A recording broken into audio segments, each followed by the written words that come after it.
Greetings. Welcome to Sunday Morning Announcements with once again the Eric Wallace Avatar. If you're with us on Facebook or YouTube, please subscribe to get notifications when we have new videos.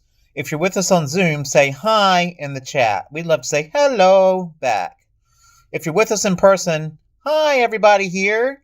And if this is your first visit, please sign the guest book either in the lobby or online at oakcliffuu.org/guest.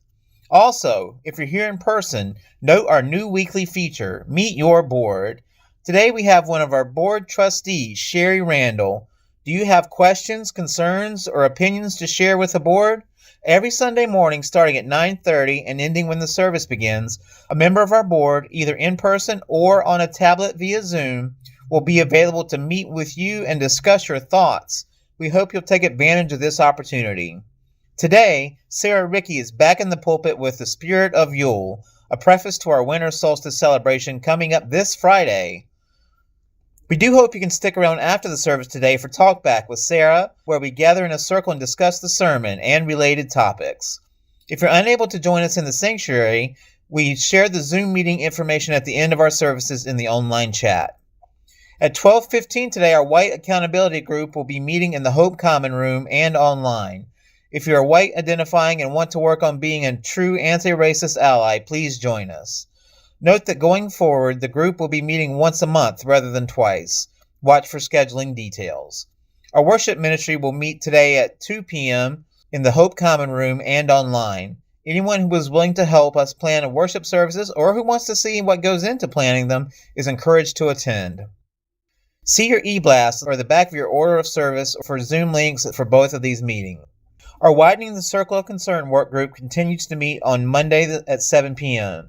Please join us by attending the weekly meeting and or submitting your comments and suggestions via email at wcoc@oakcliffuu.org. The WCOC work group has a lively meeting this week, and we are excited to be moving forward with plans to offer our first Diversity, Equity, and Inclusion workshop on campus in January 2024. An online registration form will be available soon, but feel free to mark your calendars now, Saturday, January 27th from 9 a.m. to noon in Charity North. There will be coffee and pastries available before we meet that morning, so doors will actually open around 8:30 a.m. Keep watching your eBlast newsletter for more info. Back to this week. Friday evening, December 22nd, is our annual Winter Solstice celebration. Weather permitting, the celebration will be held at the Labyrinth from 6:30 to 8 p.m. There will be lights, wassail, wishes, and toast for the season. Our ritual is open to everyone and there is no charge to attend, though we always accept donations for the church. We hope to see you all there. Next Sunday, Christmas Eve, our 10 a.m. service will feature multiple voices from our congregation and a Christmas cookie communion. If you have a favorite Christmas story or you'd like to share, please contact worship@oakcliffuu.org. More information on all these events can be found in the back of your order of service and the weekly e-blast. Not receiving the e-blast? Well, you should be. Just sign up at oakcliffuu.org/enews. It's that easy. We have another birthday to celebrate this week. Happy birthday to Piper Heil. That's it for now. Have a great Sunday and rest of the week. Welcome to the Unitarian Universalist Church of Oak Cliff. Let us begin our sacred work by lighting our chalice with this blessing by Francis Cozier. A chalice lighting for the dark and the light. May we light this chalice this morning to remind us of the power and beauty of balance and contrast. It is darkness that can make the flame of a single candle so powerful, and light that deepens those shadows in turn. A chalice flame is the meeting point, the union of the refuge, safety, and incredible beauty of darkness, and the warmth, the assurance, and the joy of light. May this act of lighting our chalice this morning remind us that we are stronger together in all the complexities and the disagreements of relationship because we are different and because we are one. Our opening words today are from Sherry Woodbury, titled Open to Awe. Perhaps some here have outgrown mystery. Maybe you have doubts about Santa or have forgotten the magic of a newborn child. One might easily lose touch with awe in the struggle to do it all or simply to survive. Hear now this invitation to open yourself to surprise today and be ready to greet unexpected delights. What star shall shine on you? What child remind you that all can be touched by glory? What gifts can you give? How will you join the holy story?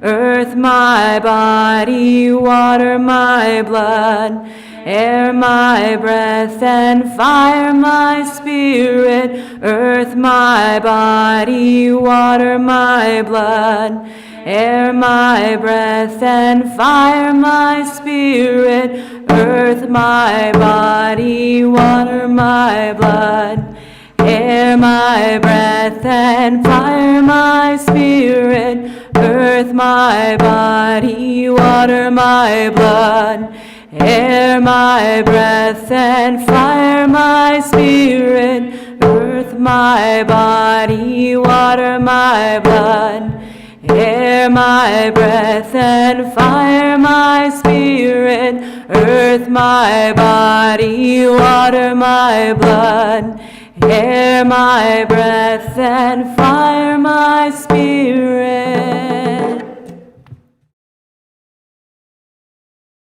In our community, we take time each week to share what is in our hearts and on our minds. If your heart is heavy today, know that you don't have to carry that heartache alone. Together, we can offer comfort. Please share your sorrows publicly by posting them in the Zoom chat or send them to our Facebook Messenger or speak them aloud.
We also share our joys with one another, knowing that joy calls unto joy amplified.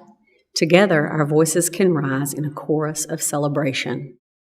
Please share your joys publicly by posting them to the Zoom chat or send them to our Facebook Messenger or speak them aloud. Welcome to the Unitarian Universalist Church of Oak Cliff. Here, we seek to build a community where what you believe is less important than how your beliefs guide and inform your participation in the world. Ours is a community that strives to value the inherent worth and dignity of every human being. To our returning visitors, we are so happy that you have joined us again. We know your time is precious, and we're honored to have you here today. We would also like to extend a warm welcome to anyone joining us for the first time. We recognize the bravery it takes to come into a new space, and we're glad you're here. Ours is a covenantal church, Latin for come together. Covenant means a solemn agreement or promise from the heart regarding a course of action between parties. The practice of promising to walk together is the core of our faith. Simply put, it is a guide for the behavior we expect from ourselves and each other. We are bound together by the promises we make to one another, and we recite our covenant during every worship service. Please rise in body or spirit with me as we recite our covenant. Because we love one another, celebrate life's abundance in service to each other, our community, and the world. We connect with each other in love, respect, and acceptance. Thus do we covenant together. And now in Spanish.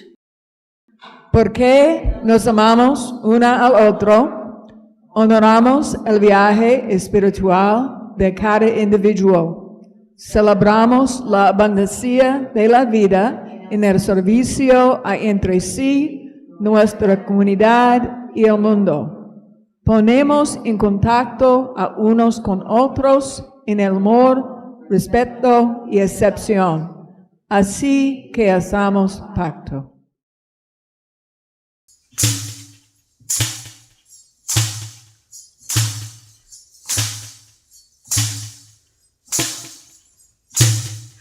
Isis, Astarte, Diana, Hecate, Demeter, Kali, Inanna.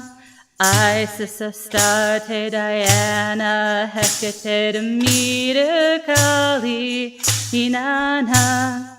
Isis, Astarte, Diana, Hecate, Demeter, Kali, Inanna. Isis, Astarte, Diana, Hecate, Demeter, Kali, Inanna. Isis, Astarte, Diana, Hecate, Demeter, Kali, Inanna. Isis, Astarte, Diana, Hecate, Demeter, Kali, Inanna. Isis, Astarte, Diana, Hecate, Demeter, Kali, Inanna.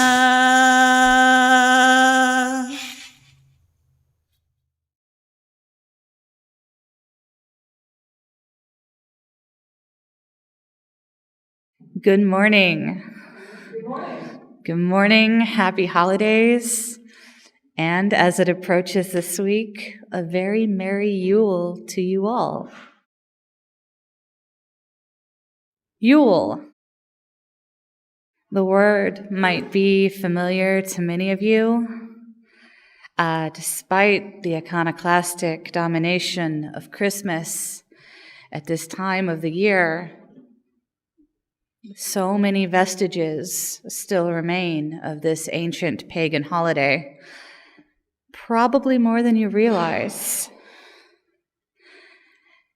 And as this holiday is near and dear to my heart, almost as much as Samhain, I wanted to take today to share a little with you about this beloved festival of winter and light. So if you're not familiar with it, modern paganism is a religion of reconstruction and reclamation.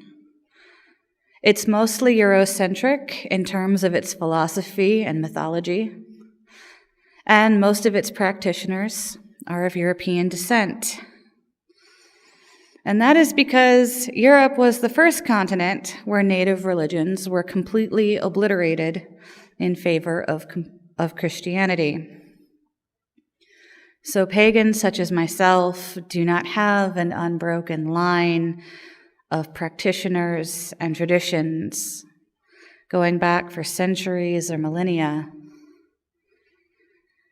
What we have instead is our best efforts at reconstructing polytheistic religions and festivals, taking what we know of what was and reimagining it as what it needs to be to fit modern life.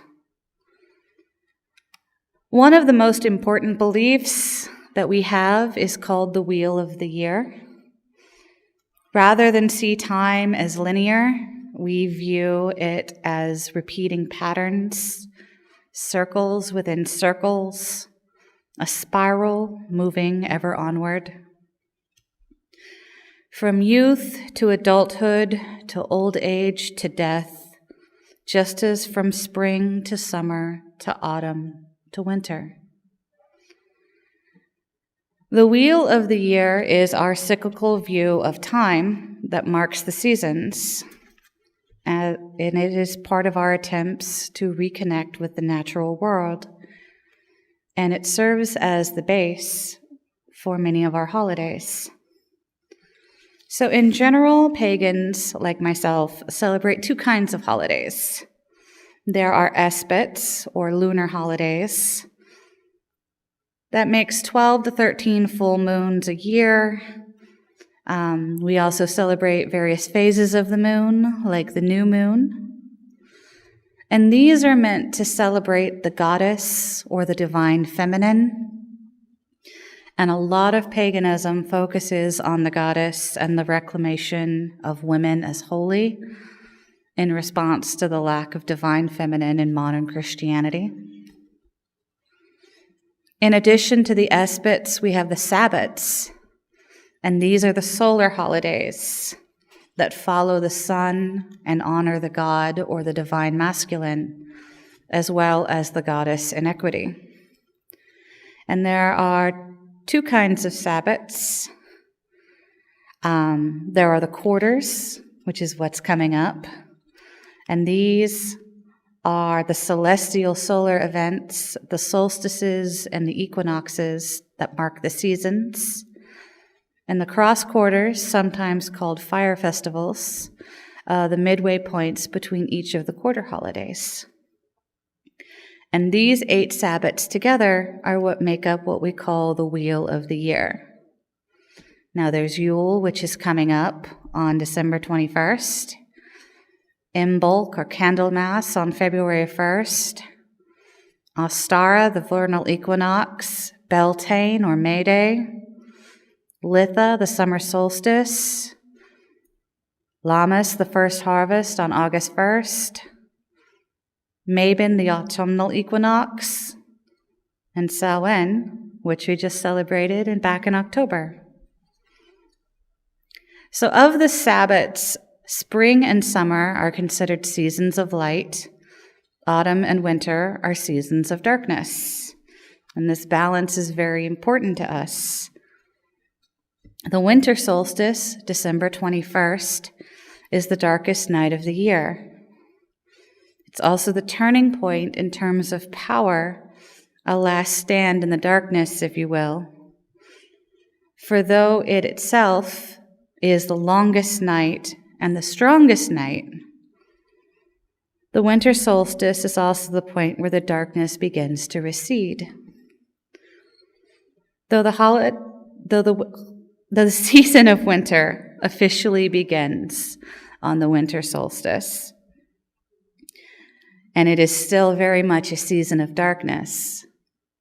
From the solstice onward, the days will grow longer bit by bit, and the light will grow stronger with every extra minute. And the power of holy darkness of winter will make way for the holy light of spring once again. Yule is, in many ways, the beginning of an end, as well as the anticipation of a new cycle as the wheel turns again. The cycle of the seasons, the turning of the earth, are deeply sacred to my faith. Nature is holy, the earth is divine, and the physical is just as important to our souls as the ephemeral. Both are equal parts in spirituality. And this reverence for nature is still found in so many of the holiday decorations that bedazzle the world this season. Yule can be a little bittersweet for pagans such as myself. For as much as we enjoy seeing all of our sacred symbols and practices being beloved by so many and adorning all of the homes that we pass by, it's a little sad that so few understand their meaning.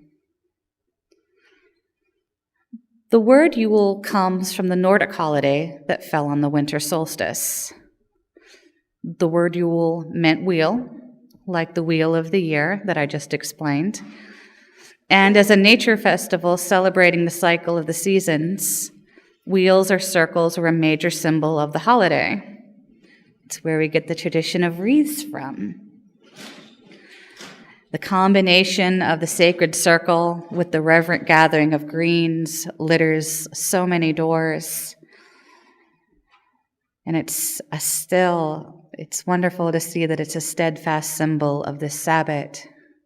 And though I did not add them to my own wreath today, many also add the sympathetic magical practice of adding light to their wreaths. Now, this is attributed, according to Christmas traditions, to Saint Lucia. But she was a Christian martyr that had nothing to do with this time of the year, aside from the time of which she died. And so the lit wreaths were superimposed upon her visage after her death in order to retain the sacred decoration. Now, sympathetic magical practice is really just a fancy way that says like calls unto like. So if you want the world to return to green life, for example, you celebrate that life by bringing the greenery inside. Deck the halls with boughs of holly once had a very real purpose. In addition to eagerly awaiting the regreening of spring, bringing in the hardy winter greens of hollies, pines, and cedars inside, served practical purposes. It cheered people up in the gloom of winter. The cut boughs lining hearths and wrapped around posts. And don't forget that tree adorned with ribbons and candles. They all made the house smell good when everyone was stuck inside. And it was a reminder, even in the bleakness and the cold, that life remained and would return after the winter rest. Light was another sympathetic practice of Yule. As the nights have gotten longer and longer, and the winter solstice would herald the return of the sun. And while physically that meant the yellow star that our beautiful planet Earth rotates around, there are plenty of divine myths linking the solstice to the birth of one god of light or another. Before the Catholic Church decided that December 25th was going to be the designated birthday of Yeshua of Nazareth, the winter solstice also marked the divine birth of Mithras, the Persian god of light that had been gaining popularity in the Roman Empire before the arrival of Christianity. The winter solstice was when the Egyptian goddess Isis gave birth to the god King Horus. And in Greek mythology, it was when the goddess Leta gave birth to the divine twins, Apollo, the god of the sun, and Artemis, the goddess of the moon. In all of these myths, light is born in the darkest of times. And to honor that light and to celebrate the return of these light divinities, to call their power back into the world, many cultures practice the tradition of leaving lights out on the solstice.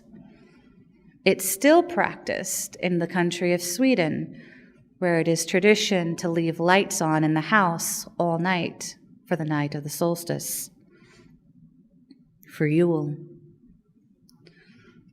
Because Yule is a celebration of nature, of green life, and of light. Again, nature is holy, and our physical experiences on earth are considered just as valid as the non-physical for our spirituality. I myself find a really, honestly, true joy and spiritual peace even just sitting in front of my holiday tree losing myself in the lights as they shimmer on and off. My tree actually has one of those timers where the lights shine white and then dim for just a moment before coming back in a blaze of color. And it's mesmerizing for me to just lay on my sofa, wrapped in a warm blanket, with a warm cup of cocoa and the window cracked just enough for that tiny winter breeze to shiver inside. And to just sit there and watch the lights from white to color and back again, reflecting off all of the various glass ornaments that I have to keep high in the tree lest the cat get a hold of them. And the light being absorbed by the dark boughs. And if you look away from the tree, you can see the garland wrapped up the stairwell banister, still glittering from the flower and berry ornaments as the tree pulses on and off.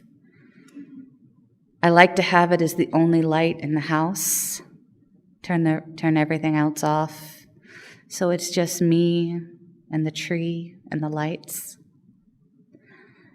Beyond all the presents and the singing and even the cacophony of visiting relatives, though I love them very much, sitting with the tree is probably one of my favorite parts of the holidays.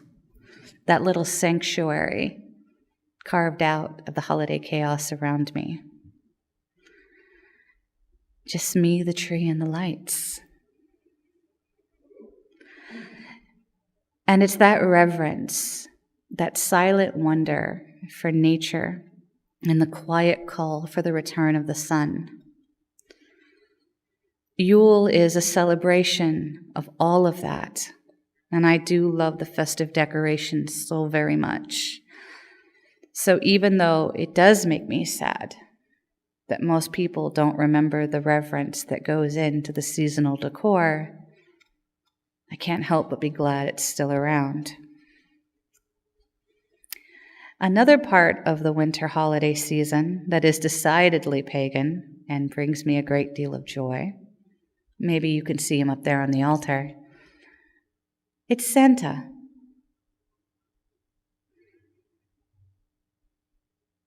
Now, the modern interpretation of Santa as this short, fat, and round man in a bright red suit comes from Coca-Cola, who wanted to rebrand him. I can't remember if it was the 40s or 50s, but they wanted to rebrand him for commercial reasons, and they did a really good job. It worked really well.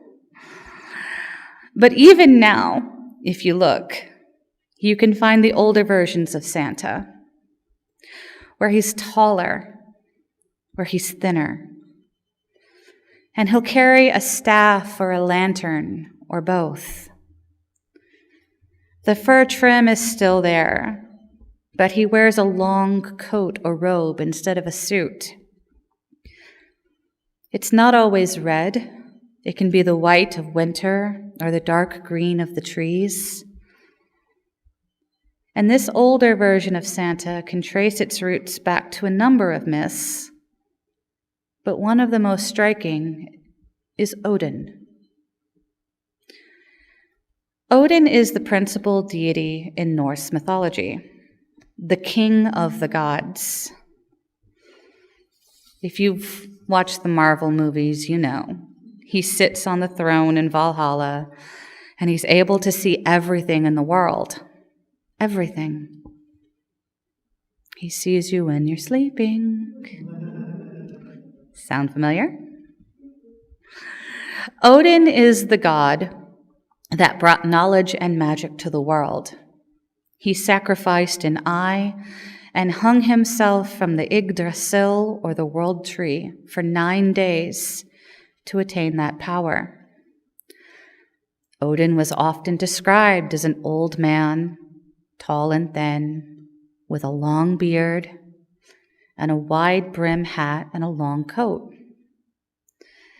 And Yule was a very special holiday for Odin. Traditionally, Yule in Norse culture was celebrated for 12 days, the 12 days of Yule. And Odin would at that time go around and visit mortals. For those who had been good during the year, Odin would leave small tokens of favors, tiny treasures, bread or other treats, and most importantly, good blessings of good fortune. For those who hadn't been good, they would receive bad luck instead. So be good for goodness sake. And gift-giving doesn't just come from Norse traditions. The Roman holiday of Saturnalia, which started on December 17th and ran until December 25th, this was a very merry holiday, a festival of light, and renowned in Rome for being a time of great feasts and merriments, huge parties that would last for days, almost like modern carnival. There would be sort of a topsy-turvy effect to the normal rules. Masters of the house would instead serve their servants.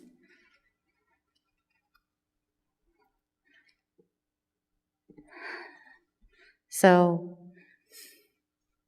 sorry. It's just fun to think about all of the traditions that come into this holiday. But this holiday, Saturnalia, was so popular in ancient Rome that eventually the Roman Catholic Church had to put Christmas on the final day of feasting. December 25th was formerly the feast of Sol Invictus, or the sun victorious, to welcome the return of the sun at the solstice. This was the Julian calendar, so the dates were a little bit wonky compared to what we know today. But one of the highlights of Saturnalia was gift giving. So people would exchange small gifts in order to ensure good luck in the coming year, just like Odin would leave gifts and good fortune during the 12 nights of Yule. And Odin's Yule visit was actually part of a wider culture of hospitality in northern cultures. Odin was sure to visit during Yule, but he could visit during other times of the year as well. He was known to be a god with shape-shifting abilities. He could turn into anyone. So it doesn't matter how fat or jolly and round modern depictions paint Santa, he will never get stuck in the chimney.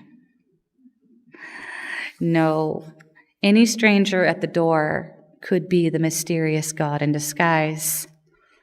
And being a good host, providing food and shelter in these cold northern climes, was considered a sacred duty for all. Hospitality is another very important aspect of Yule. And it's not just in Norse traditions, but also in British ones. We do speak English, so you can't ignore English customs here. The tradition of caroling, and before that wassail, goes back for more than mere centuries in the British Isles. The name wassail comes from Welsh and means very literally good health. During the holidays, groups would go from door to door singing wishes of this good health and good fortune, and receive some very tasty spiced wine or apple cider in return. There's some delicious stuff outside on our treat table. You should definitely try it. Apple cider, after all, is one of the very important symbols of the holidays. So in time, the drink itself came to be called wassail. And it wasn't just people who received wassail. As a remnant of Celtic Druidic practices, The sacred apple orchards were also traditionally imbued with this festive well-wishing. People would go to the trees and sing songs, bang drums, and even pour cider onto the roots in order to drive out evil spirits and ensure a good harvest. Sacrifice the cider in order to get more cider in the coming year. It's a practice many pagans continue in our own way. We don't all have apple orchards, unfortunately, but it's very common during our rituals to pour out a part of the ritual drink and leave some of the offering cakes outside under the trees when we can. And ritual sacrifice is still offered up traditionally in modern culture as well. These days, often in the form of milk and cookies for an old man traveling home to leave gifts, if you've been good. If you've been good. There is so much more of this blessed Sabbath still found as echoes in modern times. But nature, light, and hospitality, these are the true treasures of the holiday. These are the spirit of Yule. The worship of nature, the love of light, the merriment and well-wishing, the hope of good fortune for the new year, all of them together are still found in today's celebration. So as you leave today, go out and enjoy the spirit of Yule as it lives on. Take the time to honor its roots. Spend time with the trees as you are able. Sing them a song and offer a toast to their green boughs. Enjoy the twinkling lights, honoring the sun as they shimmer. And spend time with the people you love, offering gifts and good fortune together in your merriment. And remember to be hospitable, to give to those in need, for you never know who they might actually be. And most of all, have a happy Yule. The winter can be bleak, but know that the cold never lasts. Life will return with the cycle of the seasons, and the darkness of the solstice itself holds within it the seeds of light. Blessed be.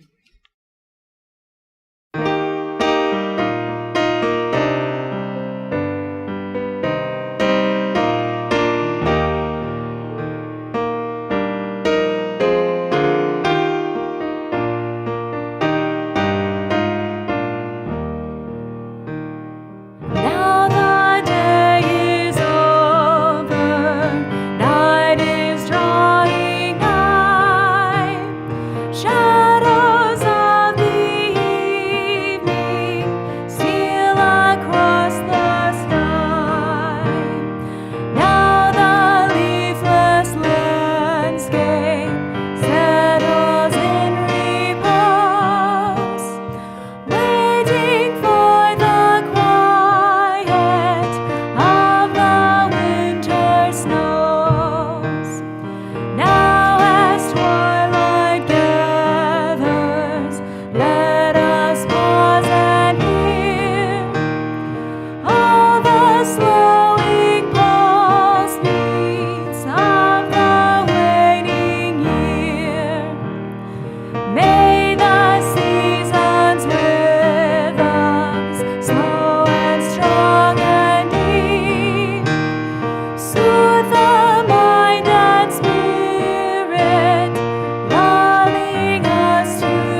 Good morning, y'all. Thank you, Sarah and Kate and everybody. That's lovely.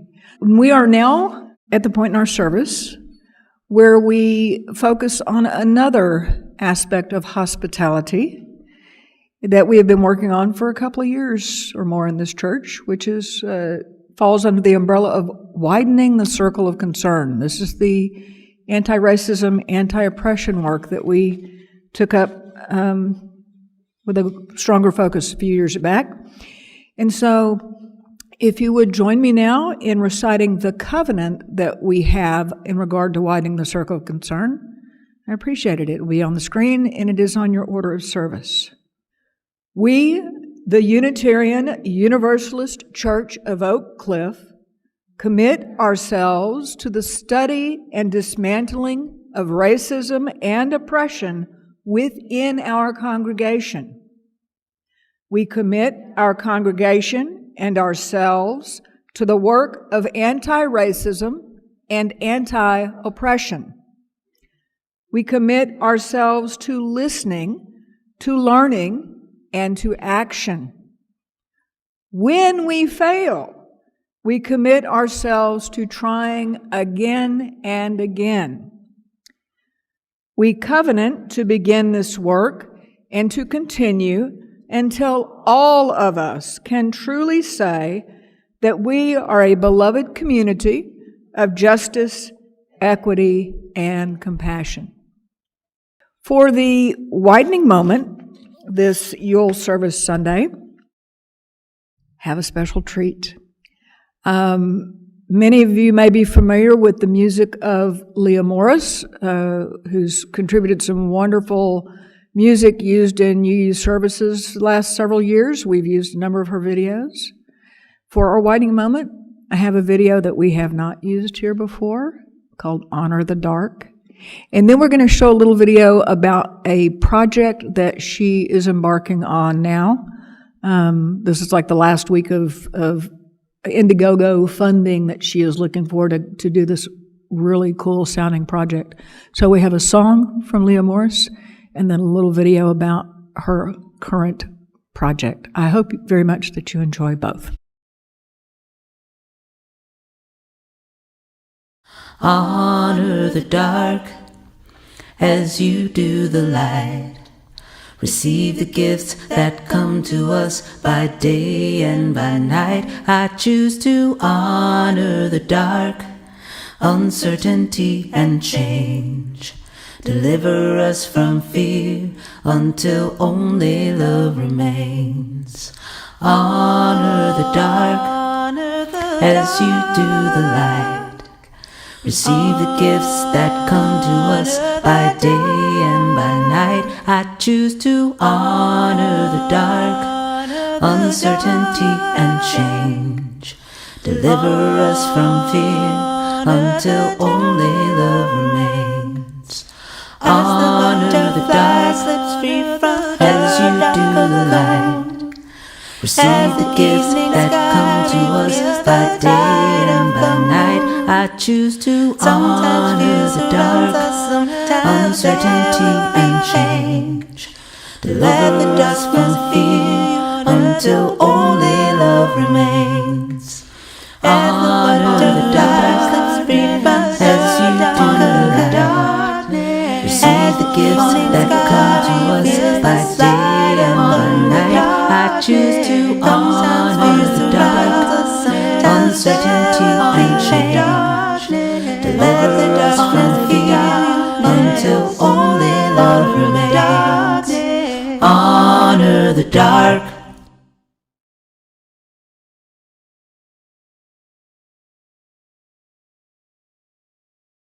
Hi, my name is Leah Morris. I'm a singer, songwriter, and choral composer. One of the things I've noticed is that in addition to the joy of performing and composing, I love when people share the joy that they've experienced in hearing the music, in learning it, and singing along. And that's one of the reasons that in creating my next CD, I'm not only ready to record a new album, but I also want to do it with ways that allow people to engage more closely with the music. That's why I'm going to be making a songbook and video tutorials for guitarists to play along at home. A house concert video for my beloved couch potatoes so I can play for you, whether we meet in person or not. Choral arrangements for choirs. And the part I'm most excited about is workshops and concerts that allow me to engage with you and your community live and in the flesh. And I want to invite you to become part of the music. The plan is to raise $30,000 towards this project. And it feels like a big number, just like this project could feel humongous if it weren't for the team of amazing musicians and videographers and web designers and you.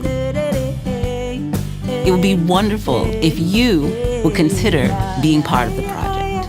If you go over to my Indiegogo campaign and help be a backer, a supporter of this idea, this concept coming into reality. Thanks so much for listening, for being part of the music. Counting down, I was born and bound to touch the sky. Looking out past this glass. And now, let there be an offering to sustain and strengthen this place that is sacred to so many of us, a community of memory and of hope, for we are now the keepers of the dream. Members, if you are contributing cash toward your pledge, please use an envelope from the basket and write your name on it. To text your donation, see the number on your order of service. For more options, see oakcliffuu.org/donate.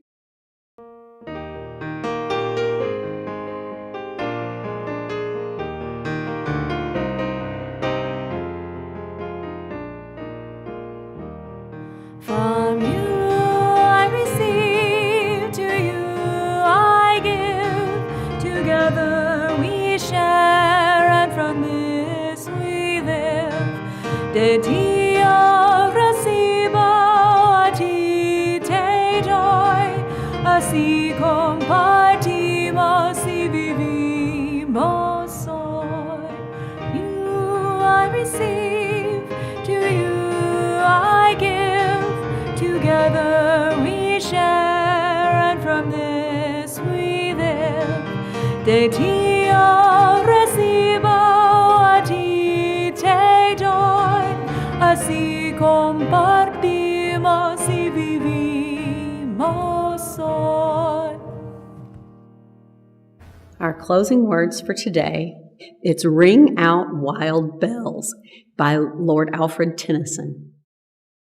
Ring out, wild bells, to the wild sky, the flying cloud, the frosty light. The year is dying in the night. Ring out, wild bells, and let him die. Ring out the old, ring in the new. Ring happy bells across the snow. The year is going, let him go.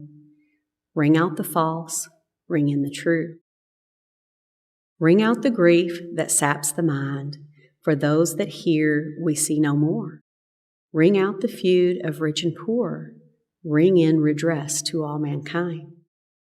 Ring out a slowly dying cause and ancient forms of party strife. Ring in the nobler modes of life with sweeter manners, purer laws. Ring out the want, the care, the sin, the faithless coldness of the times. Ring out my mournful rhymes, but ring the fuller minstrel in.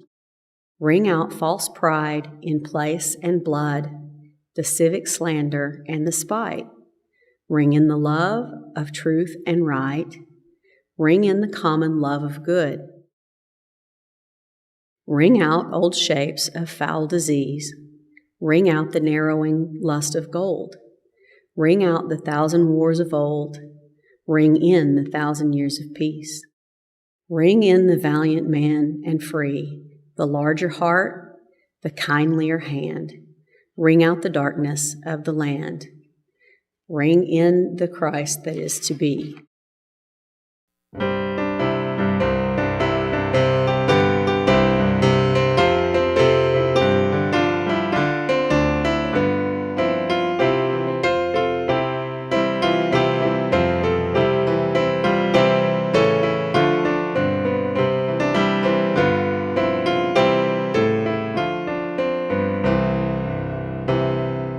Here we come a-wassailing among the leaves so green.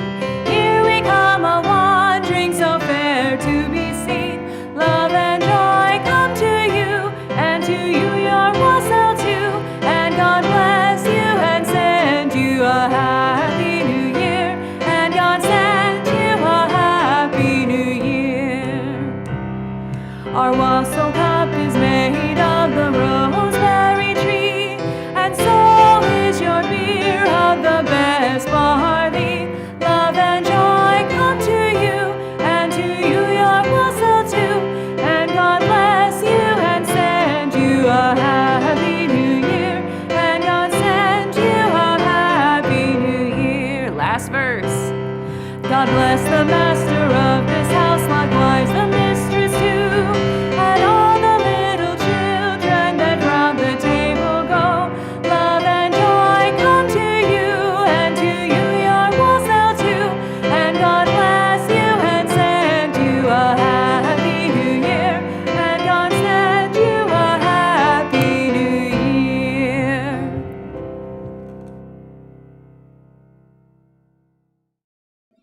We extinguish this flame, but not the light of truth, the warmth of community, or the fire of commitment.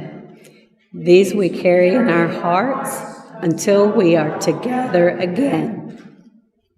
Extinguimos esta llama, pero no la luz de la verdad, el calor de comunidad o el fuego de nuestro compromiso. Estos los llevaremos en el corazón hasta que estemos juntos otra vez.